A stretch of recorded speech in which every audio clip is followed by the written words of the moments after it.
El tema es, pues, lo que corresponde el laboratorio en caso de un infarto agudo de miocardio. Entonces, vamos a ver, ustedes ya han hecho un conversatorio. Yo creo que ahí ya tienen una base y eso es lo que vamos a conversar ahora, ¿no?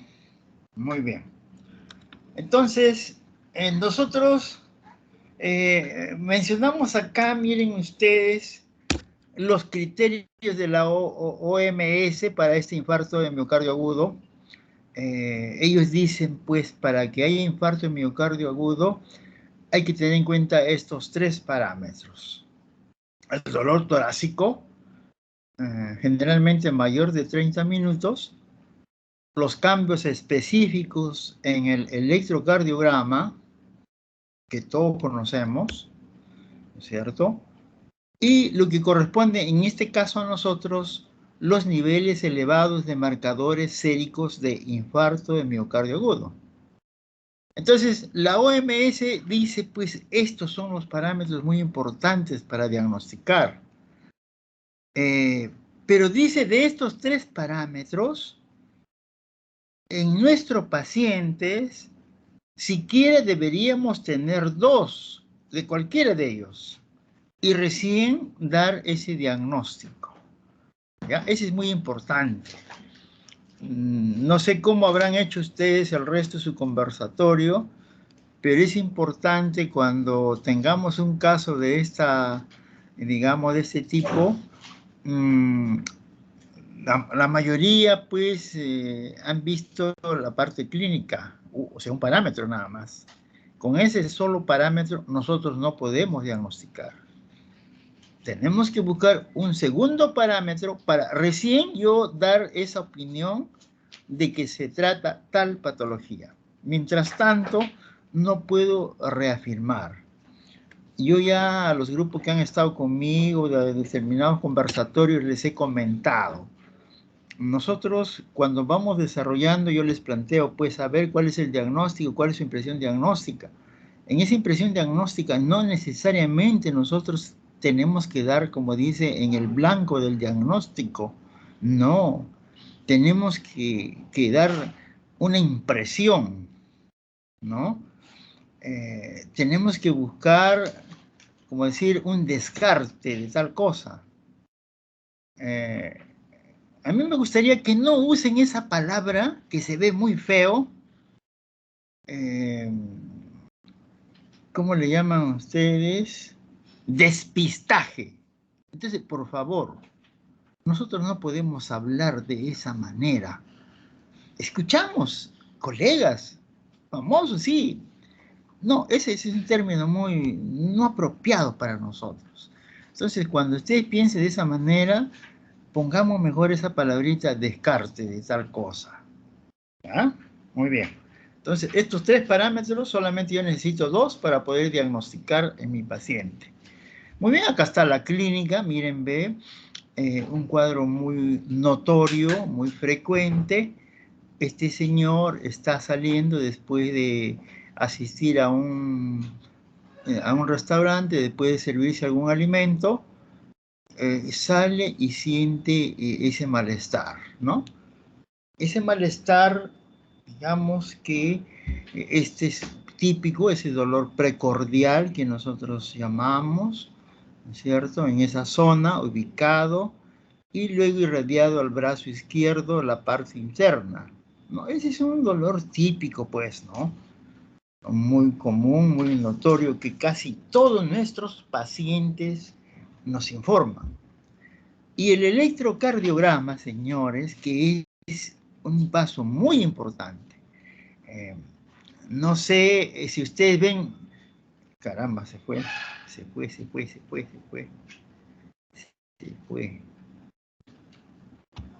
Yo no sé si ustedes ven el puntero que estoy deslizando. ¿Ven ustedes, delegado? Sí, doctor. No lo ven, ¿no? Sí. ¿Lo ven, el punterito? Sí. Ya.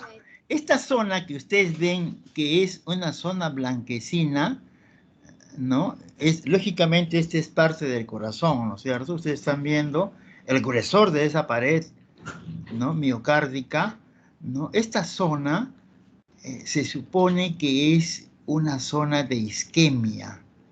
Isquemia, que es una cosa, digamos, muy benigna, llamémoslo así, ¿no? Entonces, esto generalmente se puede notar con unas ondas T invertidas, por ejemplo, ¿no?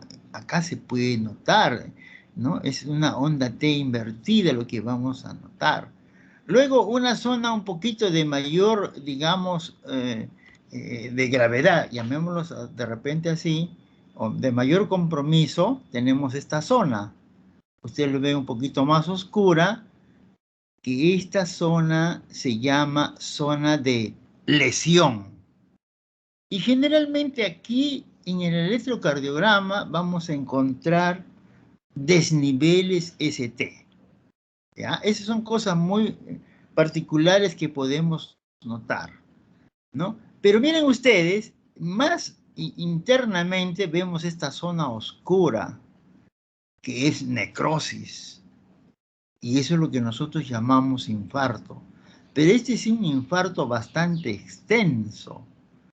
Para que, digamos, el corazón tenga esta gran, digamos, envergadura de infarto, de necrosis, aquí voy a tener onda Q. Onda Q, pues, que es muy malo. Cuando se presenta la onda Q, ya ese paciente está en una situación muy delicada, ¿no? Por eso ustedes han escuchado seguro infarto no Q, no llega a esto. Generalmente, ¿qué son? Son endocárdicos o epicárdicos, son una zona muy, muy chiquita, ¿no? Entonces, eso es algo más benigno. Pero ya cuando se presenta, como estamos viendo en la diapositiva, esta es una cosa mayor. Llamamos infarto Q.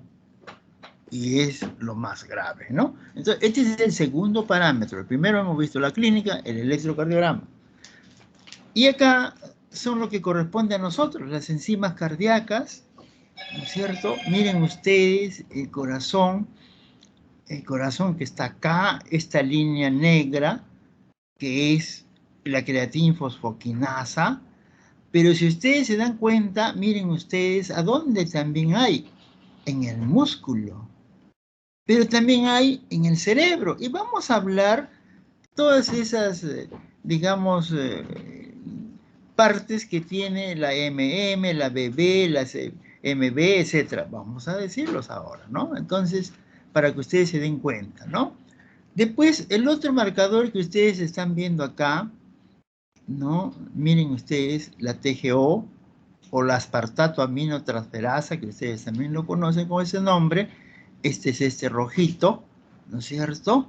Pero miren ustedes, ese rojito también lo estamos viendo en el músculo, así es. También lo estamos viendo bastante en el cerebro, también lo estamos viendo bastante en el hígado, un poquito menos en el riñón, un poquito mucho menos en los hematíes y casi nada rasgos en el pulmón.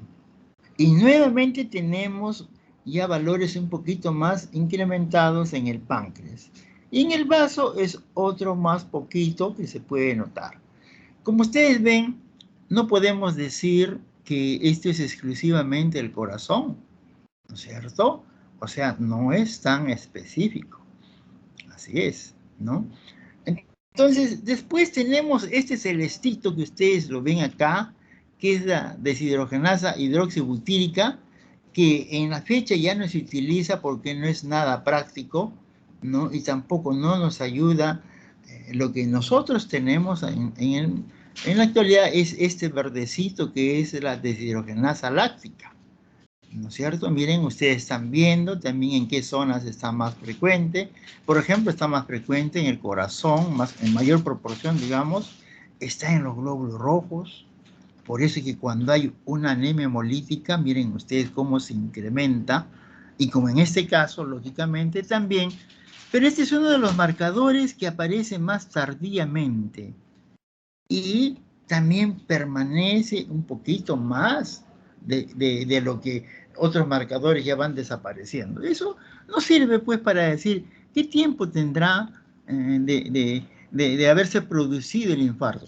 O sea, no sirve realmente, todo nos va a servir, ¿no? Pero como ustedes pueden ver, en este momento no podemos decir cuáles serán esas enzimas, esas pruebas que son más específicas que corresponden al corazón. Y eso lo vamos a ver acá, lógicamente, ¿cierto? Más adelante vamos a ver mejor, ¿no? Entonces, miren ustedes, acá tenemos la estrategia de selección del dolor torácico.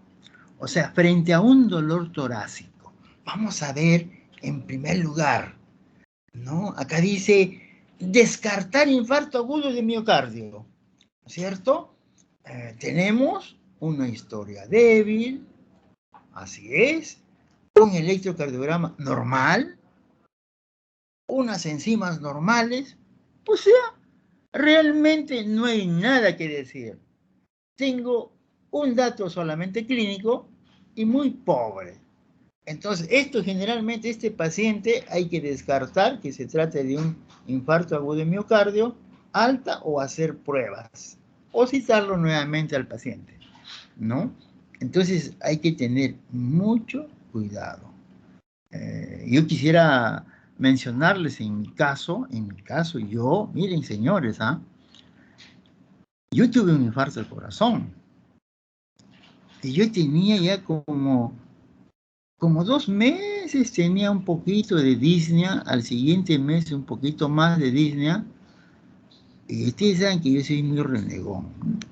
Entonces yo tuve un problema acá en el banco de sangre por X causa, y estuve renegando porque me hicieron una cosa pues injusta de un personal que trabaja conmigo, y me dio un colerón, esa es la pura verdad. Entonces yo estuve muy, digamos, así alterado y un poco fastidiado, pero a mí no me dolía nada, señores, miren, no me dolía nada. Tenía disnea, nada más que disnea. Y yo pensando que podía tener una fibrosis pulmonar. Mi carro lo dejaba ahí por donde está Ojos, acá en el Hospital Almenara, y ahí al frente está la entradita pues al laboratorio de emergencia. Y antes de entrar al laboratorio, lo veo a la jefa de enfermería, le digo, ¿me puede tomar la presión? Claro, me dice, ¿me toma la presión? Normal. Entonces estoy saliendo y la chica me dice, doctor, hola, ¿me pueden hacer una? Claro que sí. Pum, entré, me sacaron la muestra y le dije, pues que me hagan esto, ¿no? Bestial. Entonces, tanto tiempo ya. Ahorita vengo, voy arriba al 5.º piso que me hagan mi electrocardiograma. Me fui al 5.º piso, me hicieron mi electrocardiograma, normalazo. Normal. Miren, normal el electrocardiograma. Para que ustedes se den cuenta, señores. Entonces, yo le digo a la doctora, ¿puedo tener mis análisis que lo están haciendo? Claro, sí, doctor. Bajé y ya las chicas estaban intranquilas conmigo. No sabían cómo decirme, ¿no? Entonces me hicieron ahí las pruebas, etcétera, y una prueba salió pues anormal. No le voy a decir hasta más tardecito.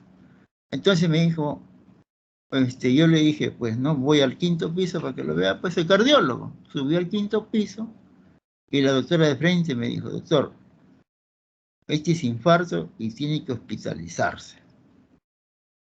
Pero doctora, yo me siento bien. Siempre los médicos somos así, pues, ¿no? Nos sentimos bien. Yo no se sentía nada, ni cansancio, ni disnea, ¿no? Bueno, al final tuve que hacer pues lo que decía la doctora, ¿no? Entonces estaba camino a emergencia porque por emergencia tenía que entrar pues a internarme. Y en eso me acuerdo de una doctora que es como mi hermana que trabaja en el INCOR. Le cuento y me dice, no, vente para acá al INCOR. Me tuve que ir al INCOR. Y ya pues llegué al INCOR, etcétera, me atendieron, me hicieron la prueba otra vez, igualito esas pruebas salieron. Entonces los doctores me dijeron, ya, de una vez vamos a hacer, darle su tratamiento, etcétera. Me pusieron heparina, etcétera, ya pues me quedé hospitalizado. ¿Qué cosa yo había tenido? Solamente una prueba de laboratorio que más tardecito lo voy a decir. Y esa ligera molestia de disnea, nada más, señores. Mi electrocardiograma, normal. ¿Ya? Entonces, eso yo creo que es un caso para que ustedes lo puedan decidir cuando tengan un paciente de la misma forma, ¿no? En este caso que dice desafío de diagnóstico, pero ya había una historia positiva. Ajá, miren, ve, acá decía el electrocardiograma es inconcluyente y las enzimas estaban dudosas. Mis enzimas no estaban dudosas, ¿no? En este caso, por ejemplo, dice, se hospitaliza, repetir las enzimas y repetir el electrocardiograma. Muy bien. El último caso, aceptar como infarto, historia positiva, electrocardiograma de infarto agudo, lo que hemos visto, ¿no es cierto? La onda T invertida, desnivel ST, etcétera. Enzimas alteradas, listo. Ni hablar. Ese paciente se queda en la UCI y continuar con el tratamiento. Entonces, para que ustedes vean, miren cómo es la estrategia del dolor en este caso, ¿no? ¿Y cuál es la fisiopatología? Bueno, sabemos que hay una ruptura de una placa de ateroma, vamos a tener una angina estable, ya ustedes han conversado bastante en qué se diferencia una angina estable, una angina inestable, ¿cierto? Esa angina estable o ese síndrome coronario agudo sin ST, ¿no? O ese síndrome coronario agudo con desnivel ST. Entonces, ¿qué cosa se hace cada uno? Lógicamente, cuando es una angina estable, siempre hay un factor de riesgo disminuido, hay que darle tratamiento antiplaquetario. Esto básicamente con su aspirina y listo, ¿no? Entonces acá, este síndrome coronario agudo sin desnivel ST, el tratamiento, hay que ver pues qué cosa puede estar molestando ahí, ¿no? Puede haber un trombo plaquetario, o puede ya iniciarse, miren ustedes, una angina inestable o frente a un infarto de miocardio no Q. Miren, ve. Entonces, por ejemplo, ese conversatorio que tuvimos, hasta que no tengamos la prueba evidente de un infarto, no podríamos ir de frente a decir infarto. Yo pude poner como impresión diagnóstica, por ejemplo, angina inestable versus infarto agudo de miocardio, si se quiere, no, punto, nada más. Y siguiendo el caso ya un poquito más complicado, este síndrome coronario agudo con desnivel ST, ¿no es cierto? Hay ya un trombo de fibrina, de plaquetas, y acá lo más probable ya que sea un infarto de miocardio Q. En ambos casos, el tratamiento fibrinolítico va a ser inefectivo, podemos darle un tratamiento antiplaquetario efectivo y, lógicamente, un tratamiento antitrombótico efectivo, ¿no? Esa es la manera más o menos como se va a proceder en estos casos. Y aquí podemos mencionar el dolor torácico no traumático, ¿no? Miren ustedes la tendencia, ¿no? Un dolor cardiovascular no coronario que puede corresponder al 6%, ¿no? Y se puede deber generalmente a un problema de la aorta. Un síndrome coronario agudo, 54%, ¿no? Mortalidades con o sin desniveles ST, lógicamente con es mayor, ¿no? Digamos, dolor torácico extracardíaco, un 2%, como es el embolismo pulmonar, por ejemplo, y los otros no afiliados, un 38%, donde podríamos poner como un probable dolor, una coronariopatía, ¿no? Son, digamos, para ver los tipos de dolores torácicos no traumáticos. Acá podemos decir la variabilidad en los patrones de presentación de infarto de miocardio agudo. Podemos decir, miren ustedes, señores, 25% de los pacientes no presentan cuadro doloroso clásico. Ahí estoy yo. ¿Ah? 50% no presentan cambios del segmento ST y la onda Q. Estoy yo también. 1 de 4 de los electrocardiogramas en pacientes con infarto no son concluyentes. Lógico, pues. Esto yo estaba acá. Imagínense, señores. Ante estos casos, resulta imprescindible evaluar e interpretar adecuadamente los hallazgos de laboratorio. Lógicamente, con relación a lo que estamos pensando. Esto realmente me van a permitir diferenciar entre un buen y un mal manejo terapéutico. Entonces, interpretando todo lo que se ha mencionado, quiere decir, muy importante, señores, son los hallazgos del laboratorio para yo decidir finalmente qué hacer con mi paciente. Muy bien. Podemos decir, por ejemplo, alrededor, miren ustedes, del 5% de los pacientes que acuden a urgencias, miren, ¿qué diferencia será? Urgencia y emergencia. Urgencia es, pues, no tan de emergencia, ¿no es cierto? Medianamente que necesitan atención. Eso quiere decir, ¿no? En la emergencia, sí, ya, ¿cierto? Entonces, alrededor del 5% de los pacientes que acuden a urgencia presentan como síntoma principal dolor torácico. 5%, señores, miren ustedes. De esos, menos del 50% de los dolores torácicos son de etiología cardíaca. Ajá. O sea, son poquísimos realmente. Las herramientas diagnósticas habituales son pocos eficientes para el diagnóstico diferencial. Claro, pues, ¿no? Entonces tenemos que tener un buen laboratorio, especialmente, porque los electrocardiogramas no me va a decir mucho. Voy a quedar en dudas.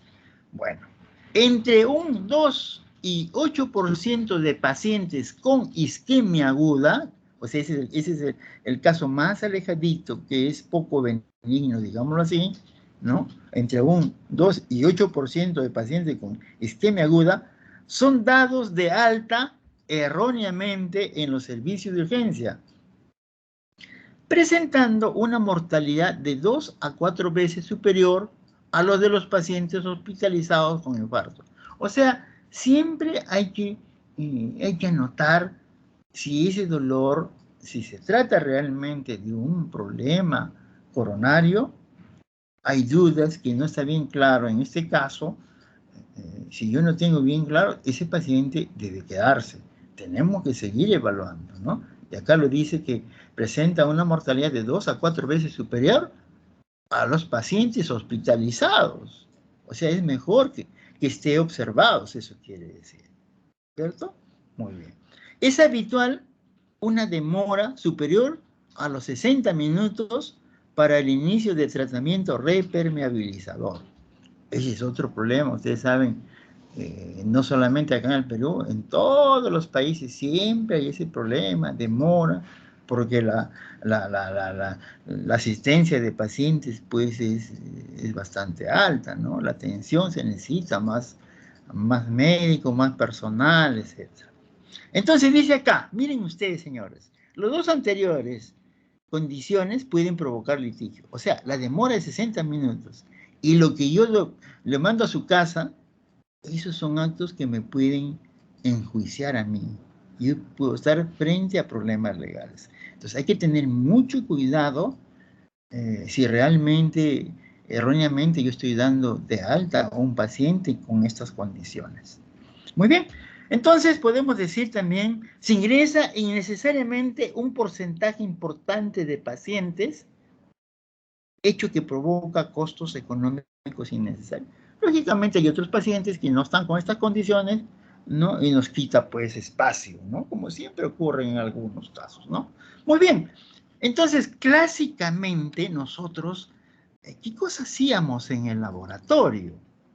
Pruebas de CK, CKMB, y si nosotros recordamos un poco el CKMB, antiguamente era la prueba gold estándar para diagnosticar infarto agudo de miocardio, señores. Miren, ve, ahora ya no. La TGO, si yo quisiera hablar de la TGO, señores, ustedes van a estar en CSIC y la CERUM. Ustedes van a ir sitios alejados de las capitales de provincia, pero ahí siempre van a tener su laboratorio chiquito y van a tener TGO que lo pueden analizar. Entonces ustedes, señores, tienen que hacer unidad clínica. Nosotros no podemos decir, no, porque yo he estado lejos, en Chasquitambo, por ejemplo, que es mi pueblo. No, ahí no hay nada, hay TGO nada más. Si ustedes manifiestan así, se van a la cárcel, ¿no? Entonces, haciendo unidad clínica, esa TGO puede estar incrementada y nos puede dar indicios de que se trate de un infarto, porque hay que hacer unidad clínica. Ah, sí, vino el paciente pues con dolor precordial, etcétera, etcétera. Entonces, más no. Entonces, debemos iniciar inmediatamente el tratamiento adecuado de acuerdo al momento del paciente, lógicamente. Y la deshidrogenasa láctica que ya hemos visto, que es un parámetro pues ligeramente tardío. Estos eran, señores, los análisis tradicionales. ¿Ah? Sin embargo, como dice acá, estos carecen de especificidad. Aunque la CKMB se encuentra en bajas concentraciones en músculo esquelético, encontrándose en rhabdomiolisis, un problema muscular, distrofia muscular y polimiositis. O sea, no era totalmente relacionado al corazón. Ajá. Entonces, para que ustedes vean, ¿eh? Pero no se olviden que todos los análisis para nosotros como médicos tenemos que evaluarlos y tienen que ser buenos. Estamos hablando de las cosas ya muy específicas. Los marcadores avanzados tenemos isoforma de CK, o sea, de CKMB, lo que hemos comentado, ¿no es cierto? Y las isoformas. ¿Sí? Muy bien.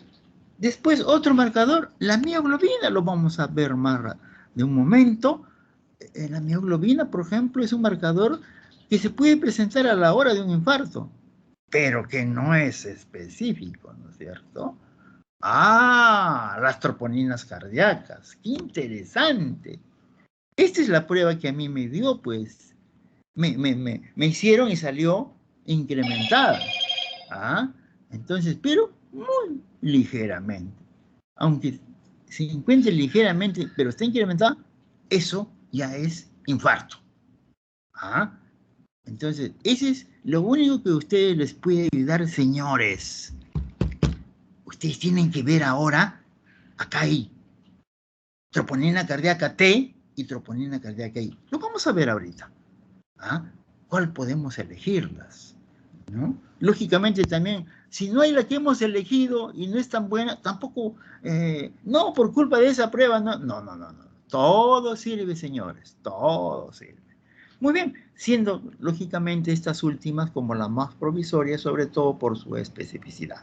O sea, estas de las troponinas se están refiriendo, ¿no? Que son las más específicas. Bueno, y aquí para ver estos marcadores bioquímicos de necrosis miocárdica, ¿no?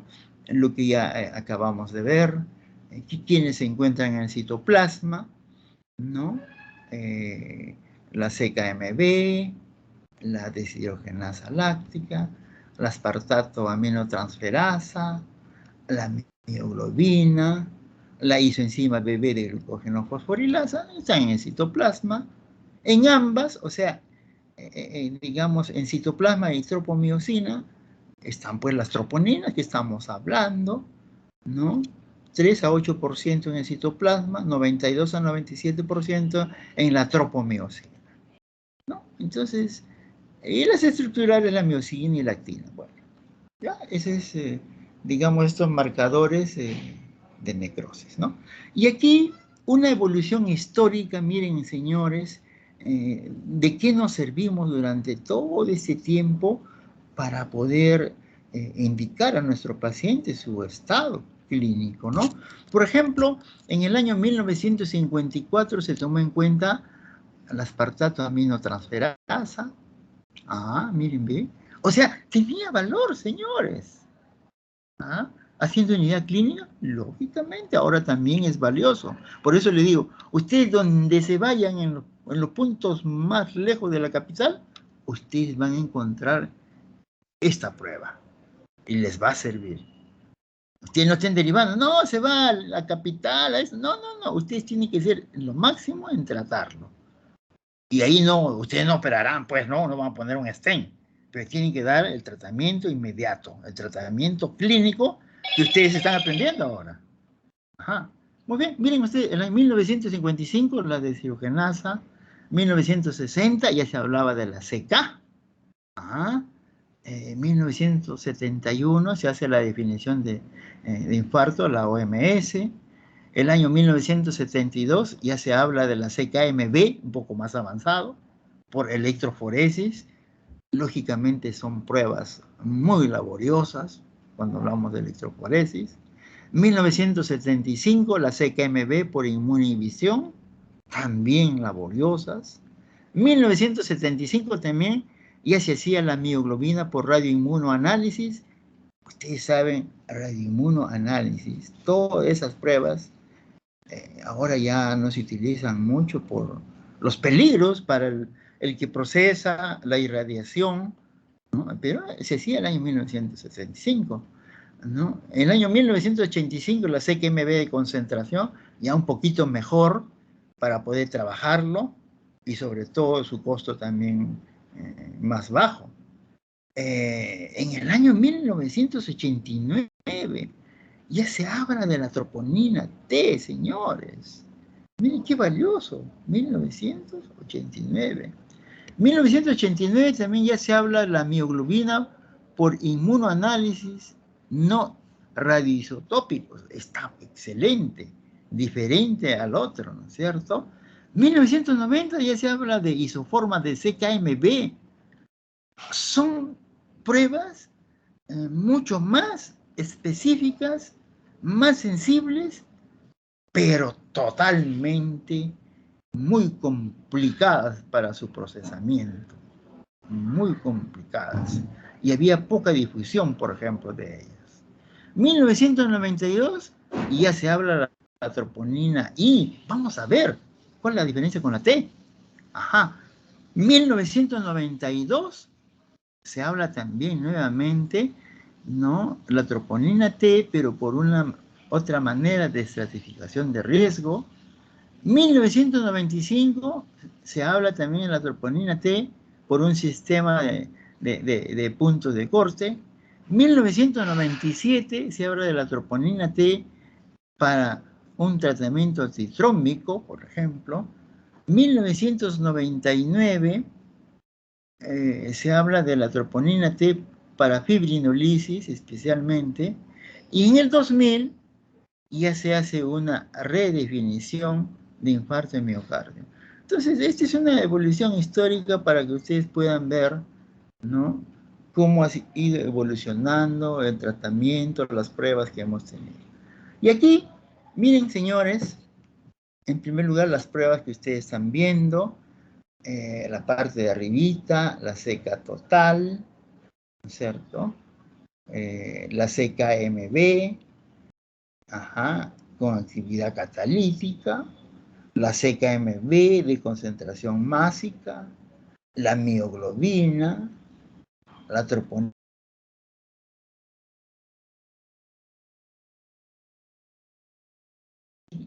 Practicabilidad, todos eran prácticos. Disponibilidad de métodos, habían en todos. Tiempo analítico corto, así es. Especificidad elevada. Miren, ¿con quién nos quedamos? Con las troponinas. Ajá. Sensibilidad precoz de un infarto de miocardio agudo. Y hemos comentado la mioglobina. Pero no era específica. La mioglobina lo podemos detectar hasta en 1 hora. Fíjense de haber iniciado el infarto. Sensibilidad tardía. Acá nos quedamos con las dos troponinas. Económico, las dos, CK total y la CKMB de actividad catalítica. ¿Ya? Bueno, disponibilidad de puntos de corte, todos menos la CK de actividad catalítica, ¿no? Entonces, para que podamos ver, ya tenemos ahí datos muy buenos para poder comentarles, ¿no? La mioglobina, la troponina, etcétera, etcétera. ¿Y cuál era lo más económico? De igual manera, acá miren, ve el cuadro gráfico de estas enzimas. Por ejemplo, la mioglobina, si nosotros comparamos con todos los otros marcadores, es la que tiene menor peso molecular. Entonces, se incrementa o aparece a 1 hora de haber iniciado el infarto, ¿no? O sea, por ese el motivo que se aparece lo más rápido, por su peso molecular. Pero así también como aparece, más rápidamente se va. ¿Ah? A las 24 horas ya casi hay muy poco, ¿no? Entonces, esa es una cosa para poder diferenciar del resto. La seca total, ¿no es cierto? Miren ustedes, si se quiere, aparece a las 4 horas. La CQMB a las 3 horas. La seca isoforma a las 2 horas, más finito, ¿no?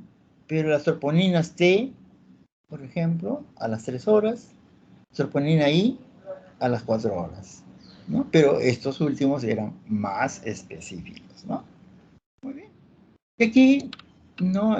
Para ver cómo era su gráfica realmente, nosotros estamos viendo acá esa curvita que es anaranjadita, clara, la mioglobina, miren ustedes, aparece muy tempranamente, pero también muy fugazmente casi se va. Así es. Luego tenemos, miren ustedes, este marroncito que ustedes ven, este es la troponina I. Ajá, es un marcador que generalmente aparece a las 3 horas, ¿no es cierto? Miren ustedes cómo aparece y se mantiene, y tenemos a la parte final la troponina I. El marcador moradito oscuro, que es la seca total, ¿no? Es otro de los marcadores que estamos viendo ahí, ¿no? Luego viene la CKMB, ya hemos comentado, miren ustedes, se mantiene, y ahí aparece esa negrita que es la TGO. La TGO, nuevamente, es un marcador que nos va a servir, no será muy específico, que nos va a servir, señores, ¿no? Y más abajito tenemos ese marcador azulito, que es la deshidrogenasa láctica total, ¿no? Sabemos que más específicos para el corazón son la deshidrogenasa láctica 1 y 2, ¿no? Acá abajo tenemos ese amarillito, la 1. La 2 no está mencionada. Bueno, esto es igualito para ver las ventajas, los inconvenientes y recomendaciones, ¿no? De todos estos marcadores que estamos viendo, la seca total, la MB, en actividad, en concentración, la hemoglobina, troponina, ¿qué ventajas tiene? ¿No?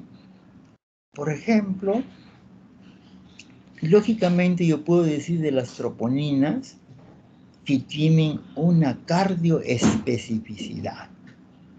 Ese es lo más ventajoso que podemos decir, ¿no? Y lógicamente buena sensibilidad diagnóstica, ¿no? En cuanto a la mioglobina, en cuanto a las ventajas, ¿no? Yo puedo decir que tiene una capacidad de detección precoz. Sí, ya hemos dicho, ¿no? A la hora, ¿no? La CQMB en concentración, bueno, son pruebas un poquito más especiales que la CKMB en actividad, ¿no? Se dispone rápido, etcétera. Y la seca total igual, ¿no? No hay muchas cosas que decir de la seca total, MB, etcétera, ¿no? Igualito, en las recomendaciones, por ejemplo, a veces hay que hacer, ¿no? Que se usen también de otros marcadores para poder dar nuestro diagnóstico más preciso, ¿no? Entonces, algunas ventajas, recomendaciones, etcétera, que podemos tener en cuenta de todos estos marcadores. Entonces, el marcador ideal realmente no existe. Sin embargo, el análisis estratégico de una combinación de estos, en algún momento que sea oportuno, puede ser de mucha utilidad en el diagnóstico de este mal. Así es. Muy bien, y acá tenemos, miren, ve, cuando hay una necrosis miocárdica, ¿no? Posinfarto, cómo se va recuperando nuestro paciente, ¿no? Para que vean esas curvas que toman, cómo va evolucionando, cómo va su mejoría, ¿no? Estamos viendo, por ejemplo, la troponina T, son uno de los últimos marcadores que todavía podemos encontrar. Igual la troponina I, más tardíamente, un poquito menos la CK, lógicamente mucho menos la mioglobina, ¿no? Y más aún, mucho menor, las isoformas de CKMB, ¿no? El marcador cardíaco ideal, ¿qué cosa debe presentar en otras palabras?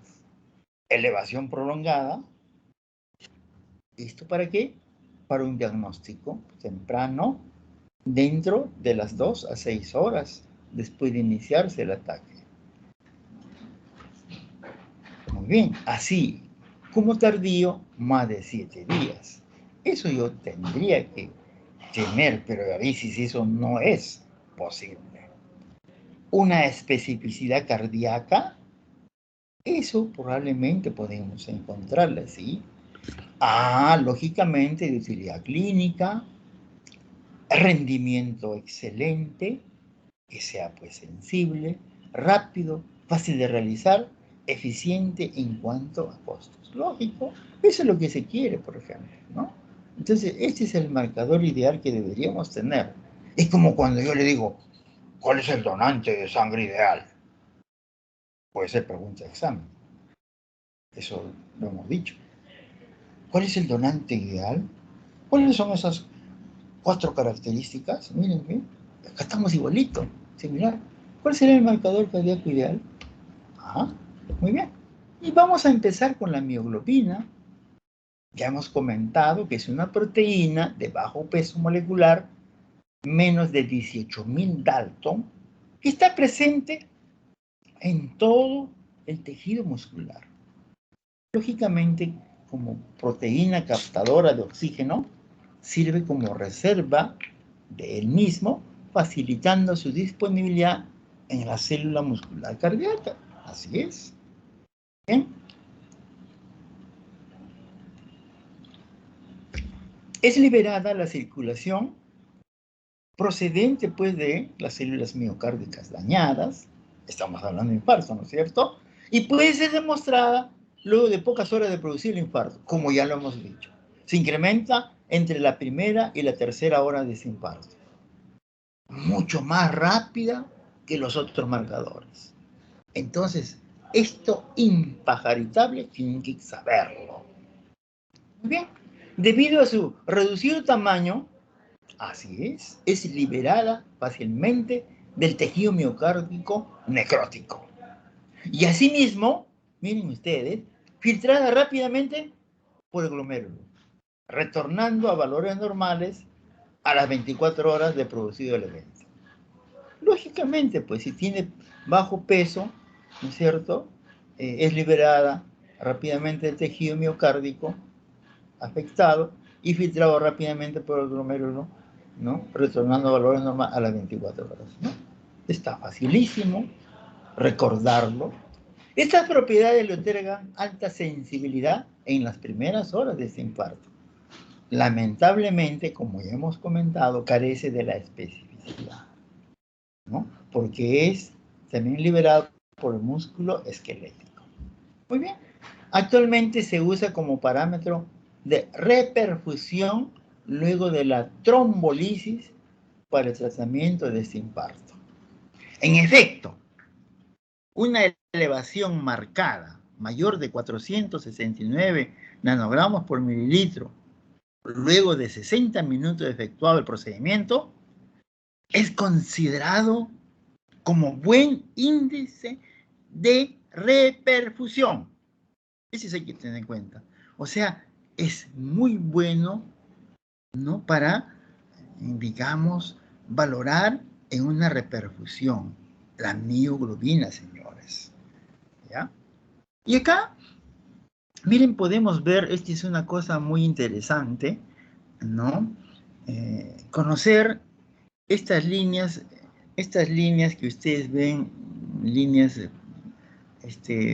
sucesivas que hay acá, ¿no? Ese se conoce como ruido de fondo biológico, ¿no? Entonces, como normalmente en las personas podemos tener CKMB en cantidades que no se van a determinar. En cuanto a la mioglobina, miren ustedes también en valores normales en las poblaciones, ¿no? Hay personas que tienen mucho más bajos, ¿no? Pero esto sí se puede notar, ¿no? La mioglobina, ¿no? Para que ustedes vean. Entonces, esto nos está indicando, pues, realmente si yo hago una comparación entre la CKMB de masa y la mioglobina, ¿por qué nosotros detectamos muy tempranamente a la mioglobina? Por este ruido de fondo biológico que tiene. ¿Qué cosa es este fondo entonces? ¿No? Es un marcador que nos dice, pues, de aquí para arriba recién se van a poder ver. De aquí para abajo no se ve. Entonces, frente a un infarto, probablemente, miren, ve, el CKMB comienza a elevarse, pero que no se ve, porque ese ruido de fondo biológico lo está tapando. Pero sí se va a poder ver en la mioglobina. Eso quiere decir, ¿no? O sea, nos está limitando su sensibilidad y su precocidad en el diagnóstico. ¿Ok? Y miren acá lo que hace un momentito veíamos de la mioglobina respecto a su reperfusión. Ajá. Y miren ustedes lo que ven acá, esta línea, esta curva anaranjada, que es de la mioglobina con reperfusión. Miren, ¿ve? Cómo se ha elevado tremendamente y lógico luego ha disminuido. Ese es un buen parámetro, ¿no? La reperfusión y hacer nuestra prueba de mioglobina. Y miren ustedes, si nosotros reperfundimos y hacemos la prueba de laboratorio seca, miren, ve, no es tan notorio, ¿no? Muy muerto, ¿no? Diferente. ¿Y cómo es la seca cuando no hay reperfusión? Es este rojito. Miren, peor, no tiene relevancia. ¿Y cómo es la mioglobina en no reperfusión? Acá está, peor. O sea, no vale, no vale. Nos está ayudando entonces la mioglobina de utilidad en la evaluación de la reperfusión coronaria. Muy bien. Vamos a hablar algo de la creatinquinasa, o CK, lo que llaman comúnmente. Es una proteína con actividad enzimática de 85.000 Dalton, ¿no es cierto? ¿No?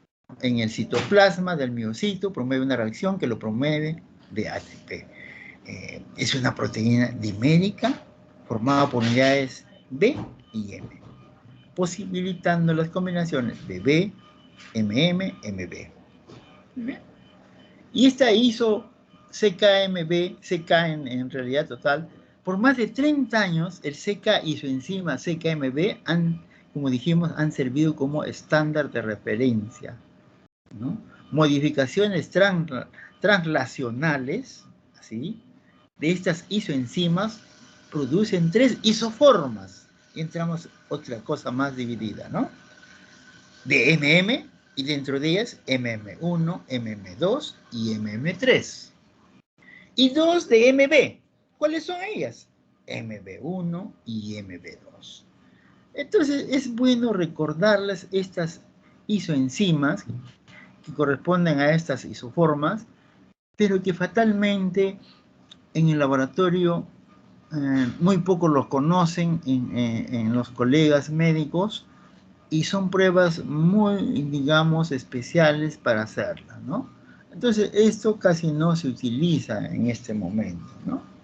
Muy bien, pues, pero podemos hablar de isoenzimas, de CK, BB, tenemos en el cerebro y el riñón, MM, músculo esquelético, pero también de 1 a 3% se encuentra acá de MB.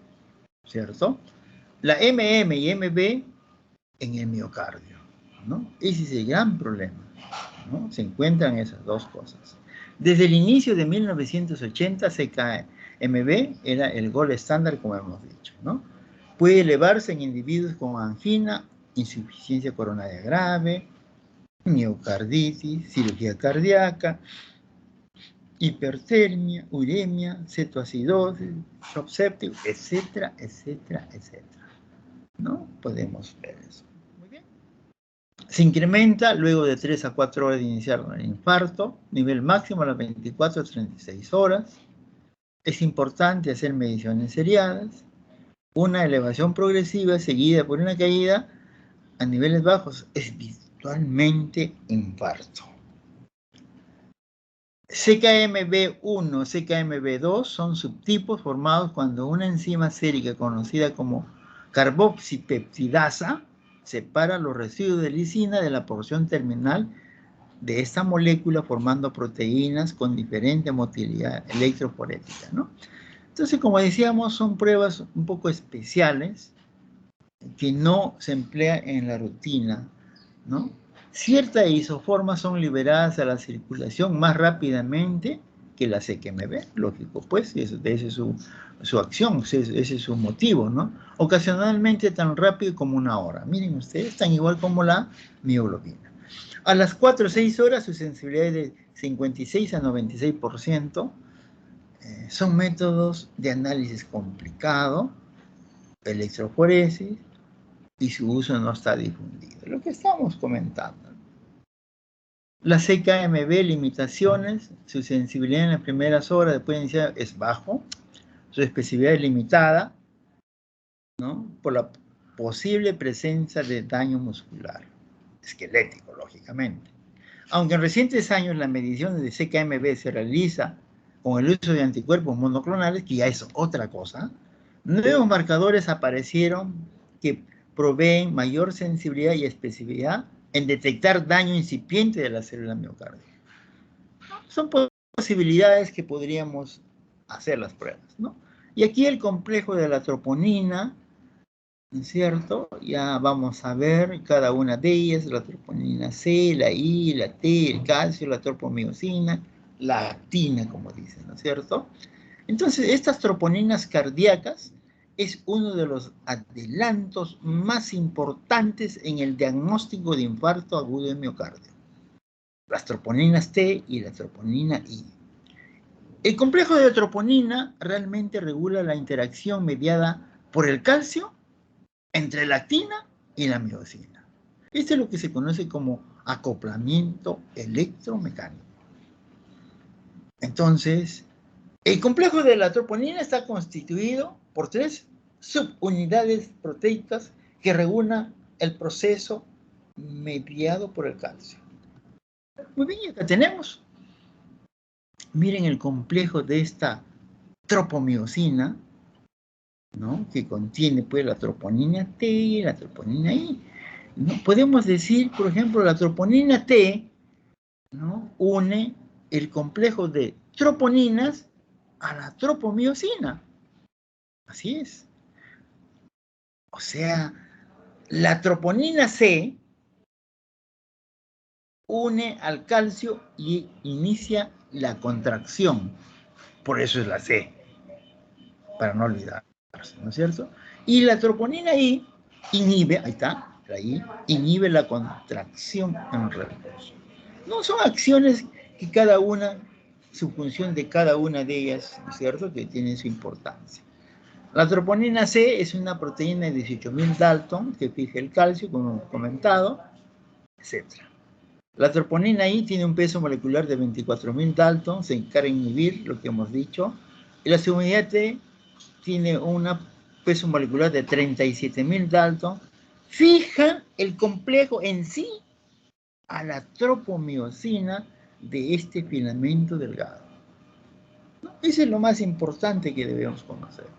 La mayor parte de la troponina I en el tejido cardíaco forma un complejo con la T, etc. Solo del 3 al 6% de la troponina I existe en forma libre en el citoplasma de la célula miocárdica, solamente ese porcentaje. En el infarto también se libera troponina libre y compleja a la circulación. Esto es importantísimo, miren señores. Si yo hago una evaluación, por ejemplo, la CKMB, comparado con la troponina, miren ustedes, nosotros tenemos aquí, ¿no es cierto?, los valores referenciales, en este caso, para valorar la CKMB. Los valores referenciales son a este nivel, ¿no? Muy por encima de lo que normalmente hay en las gentes, ¿no? Por eso que en muchos casos, cuando yo tengo un infarto, en un infarto, esta CKMB se va a elevar aquí, se va a elevar hasta aquí nomás, ¿no? Hasta aquí. Pero su límite superior es mucho más alto. Por eso que ahora, en muchos casos, ya no se le da mucha importancia al CKMB. Entonces necesitamos de las otras isoformas, etcétera, ¿no? En el caso de la troponina, ustedes lo están viendo aquí, sus valores referenciales, miren cómo es tan chiquita, frente a un infarto, se eleva. Entonces, esto es muy bueno, será medido y lógicamente podrá indicarnos que se trata pues de ese daño, que hay un infarto, ¿cierto? Muy bien. Los genes que codifican presentan diferencias significativas en su secuencia de aminoácidos con relación al músculo esquelético, bueno, permitiendo así el desarrollo de pruebas más sensibles y sobre todo altamente específicas. Así es. Actualmente la troponina T y la I son conocidas y hemos dicho como el nuevo gold estándar, en reemplazo de la CKMB. Muy bien. Ambas no están detectados en individuos sanos. O sea, no hay pues, no hay. No se detecta. Lo que estamos viendo. Pero en caso de infarto se eleva. Considerablemente mayor de 1.5 nanogramos por mililitro. Y esto en las primeras horas, ¿no? Muy bien. Nosotros podemos decir la elevación continua de la troponina T y la troponina I por varios días indica realmente destrucción de células irreversibles. Eso de hecho porque hay infarto, hay necrosis, hay muertes celulares, ¿no es cierto? Permanecen elevadas. La I, por ejemplo, de 7 a 10 días, la I, y de 10 a 14 días, mayor tiempo, la T. Pueden detectar lesiones mínimas, como en mi caso, que hemos comentado, en pacientes con pequeños infartos, también subendocárdicos o con angina inestable, con valores normales de CKMB, lo que acabamos de decir, hemos visto la diapositiva, y lo que en mi caso también no salió nada. Bueno, acá la sensibilidad, si nosotros nos podemos evaluar pues la CK total, la CKMB, la troponina I, ¿no? Al momento de admitir al paciente, si hacemos los 3 marcadores, lógicamente hay mayor porcentaje en la troponina T de determinarlo. A las 4 horas, esta troponina I llega al 99%, ya lo máximo, ¿no? Entonces, realmente esa troponina I, en este caso, es muy valiosa, ¿no? Ambas troponinas son marcadores similares, sin embargo, la troponina T parece ser menos específica que la I, como indicador de lesión miocárdica. Eso es muy importante. O sea, si yo quiero hacer una prueba, prefiero la I, pero la que me va a detectar más tempranamente es la T. Miren ustedes las cosas, ¿no es cierto? Muy bien. La troponina I, al contrario que la T, no se encontró en suero de pacientes con lesión muscular severa o insuficiencia renal crónica. No se encontró la troponina I, pero la otra sí. O sea, nos puede servir para esos casos, ¿no es cierto? Bueno, y aquí, para ver, miren, ve, aquí se habla de un estudio y de una evaluación de troponina T. T. Si nosotros podemos evaluar, miren ustedes, la cantidad de troponina T que ustedes están viendo acá en el lado derecho, menos de 0.06, arribita más de 0.62, ¿no? Cuando está mayor de 0.62, miren ustedes al extremo, el porcentaje de muerte por ese infarto va elevándose cuando es mayor, ¿no? Es mucho menor cuando es mucho menos también la troponina. O sea, tiene que ver mucho la cantidad de troponina, ¿no es cierto?, con el porcentaje de muerte que pueden tener esas personas. De igual manera, pero acá ya estamos hablando de troponina I. Miren ustedes, el porcentaje de muerte, en este caso, ya es mucho menor, ¿no? Menos de 0.4, menos de 1, menos de 2,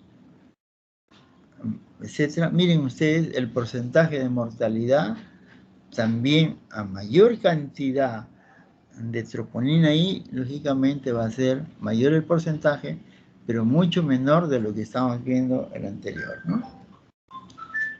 Bueno, las troponinas cardíacas podemos tener métodos diferentes, método ELISA, cuantitativo, método de inmunocromatografía en fase sólida, ¿no? Todos tienen mucha validez, ¿no? La comparación de las pruebas de ELISA es excelente, ¿no?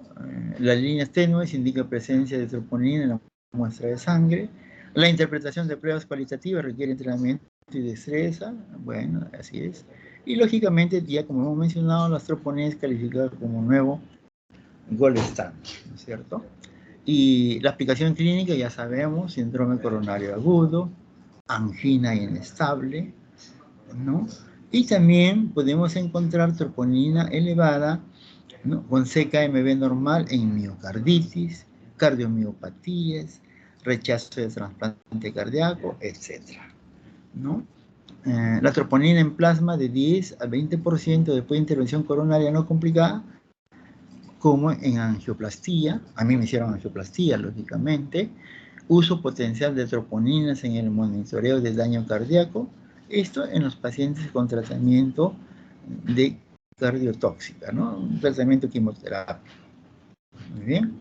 Y para ver la comparación, también nuevamente la troponina versus CKMB, ¿no?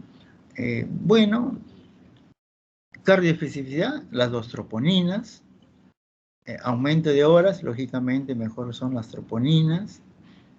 Pico de oclusión de 16 la I y 38 la T, ¿no? Pico de reperfusión de 12, 14 horas, ya casi toditos son parejitos. Retorno a la normalidad, ¿no? Por ejemplo, de 48 a 72 horas en la CKMB. 7 días, 10 días en cuanto a la I y a la T, ¿no? Situaciones que podemos ver. Y finalmente, esta prueba de homocisteína, ¿no? Esa es una enzima que produce, pues, ciertas proteínas. Los niveles altos de esta homocisteína pueden, digamos, presentar daño en el revestimiento arterial, con un incremento de riesgo de enfermedades cardiovasculares. O sea, y esto al final nos puede dar, ¿no es cierto?, formación de ateromas y todo lo que conocemos hoy en día del infarto al miocardio. Entonces, es una prueba que nosotros también tenemos que seguir valorando. Un incremento de esta homocisteína confiere como un riesgo independiente vascular de daño similar a lo que nosotros cuando fumamos o cuando tenemos un estado de hiperlipidemia, ¿no? Entonces hay que tener en cuenta de estas pruebas en los próximos sucesivos episodios que podemos hacer estudio en nuestros pacientes, ¿no? Y nada más. Muy agradecido por su atención. Y si hay alguna pregunta.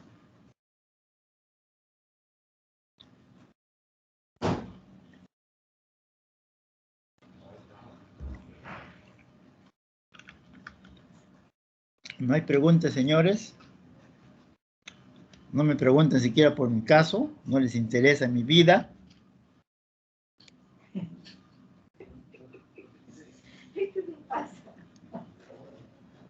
Bueno, yo les voy a decir, pues, nadie me pregunta, yo les voy a decir. En mi caso, por ejemplo, ustedes saben, todo el mundo acá, pues como he estado trabajando acá en el Almenara, en el Banco de Sangre, los médicos que trabajan en el INCOR, todos son nuestros conocidos porque ellos se han iniciado en el Almenara, han aprendido en el Almenara, ¿no? Muy buenos médicos, excelentes médicos. Ustedes saben que el Almenara es escuela, es docencia, no solamente de cirujanos vasculares, de todo. Este hospital ustedes saben que es docente, pues, totalmente docente, ¿no? Entonces, se han formado acá y están allá, pues. Los médicos que se fueron de acá a allá, abandonaron, ya no había acá nadie, ya se formaron los nuevos, pues, ¿no? Es igualito, el doctor Chama se fue, dejó la escuela. Ahora los chibolos, como decimos, ya están haciendo trasplante. Y miren, señores, para nosotros es un orgullo, sinceramente les digo eso, son chibolos, están haciendo trasplante y son de la Universidad Villarreal. ¿Cómo no nos vamos a alegrar? ¿Ah? Entonces, a mí, por ejemplo, en un primer momento me hicieron una angioplastía de una arteria que estaba tapado hasta un 70%. Entraron ahí como una guía y soltaron como un resortito y ¡boom! Se extendió esa abertura de esa arteria. Y por ahí comenzó a circular la sangre fluidamente. Y la otra arteria coronaria que estaba totalmente obstruida y estaba dura. ¿Desde cuándo lo habré tenido? Entonces, para esta segunda arteria me hizo un famoso cirujano. Un famoso cirujano, el mejor del Perú. Porque probablemente yo era pues para que entre a cirugía abierta. Y gracias a este colega, yo no fui, ¿no? Él se demoró. Miren, normalmente para hacer esta angioplastía se demora, ¿saben cuánto? 3, 5 minutos. Imagínense. Para que me hagan esa arteria que estaba 100% cerrada y dura, se demoró el doctor 1 hora y media para que ustedes puedan ver qué tan difícil fue esa intervención. A mí no me abrieron el tórax, nada, solamente cateterismo, por cateterismo me hicieron todo, ¿no? Para que ustedes vean, ¿no? Entonces, eso se llama angioplastía mediante la aplicación ¿de qué es? De stem, ¿no es cierto? Muy bien. Stem medicados, me pusieron. ¿Ya? Muy bien. ¿Alguna pregunta final? ¿O ya se fueron todos? Buenas tardes. Doctor, Dime. ¿escucha? Claro que sí. Doctor, entre estos marcadores, doctor, ¿existe la forma de poder diferenciar si es que solamente hizo isquemia o pasó necrosis? ¿Cómo? O sea, los marcadores que nos mencionó, ¿existe la forma de cómo saber si es que lo que hubo fue un daño isquémico o pasó, digamos, a ver necrosis ya? Claro. En mi caso, por ejemplo, probablemente ha habido pues una necrosis subendocárdica, ¿no es cierto? O epicárdica, o sea, una cosa muy bien insignificante. Pero esa cosa insignificante de necrosis, eso es lo que se visualiza mediante las troponinas, ¿no? Son cosas, es como unos puntitos nada más, pero no como hemos visto en la figura, toda esa extensión, no. Generalmente eso ya da pues inclusive un electrocardiograma, un infarto Q, así se dice, ¿no? Y la gran mayoría son infartos no Q, ¿no?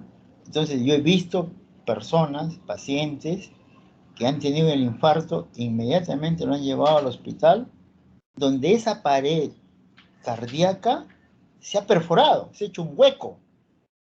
Inmediatamente lo han subido a sala. Yo me acuerdo el papá de un colega médico y se salvó.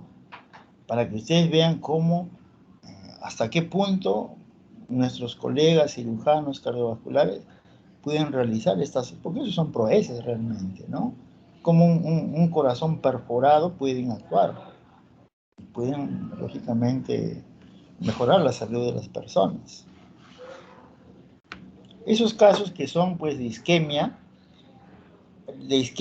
esos son muy bien tratados. Los casos de lesión, ya ahí comienza ya el problema, ¿no? Esos pacientes con lesiones ya hay dificultad en la contracción miocárdica, ¿no? Ya disminuyen esa fuerza de contracción. Por eso que esos pacientes tienen disnea. Ese es el motivo de la disnea, ¿no? Hay disminución de la contracción, no tiene la misma fuerza, ¿no? O sea, todo lo que vemos en el paciente, por eso es importante conocer de qué manera se está produciendo esa enfermedad, ¿no? Es fácil de, al final, comprobar, ¿no? Sí, se realiza por eso. Ahí está clarísimo.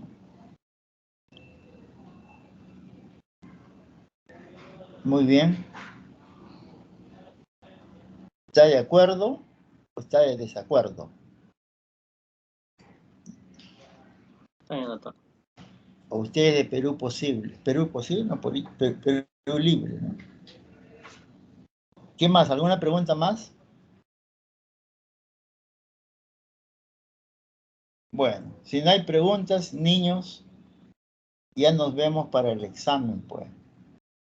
¿Qué cosa va a venir en el examen? Todo lo que hemos hablado. Está facilito la clase.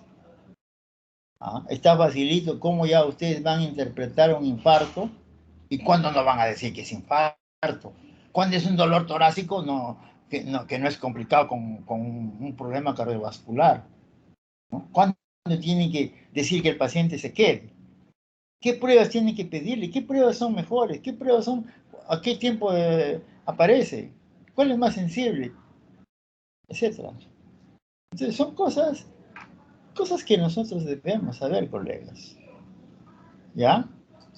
Entonces, si no hay más preguntas, nos quedamos ahí y nos vemos para el día lunes del examen.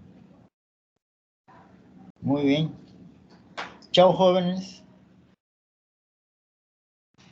Delegado Cristóbal, ¿puedes comunicarte por teléfono, por favor?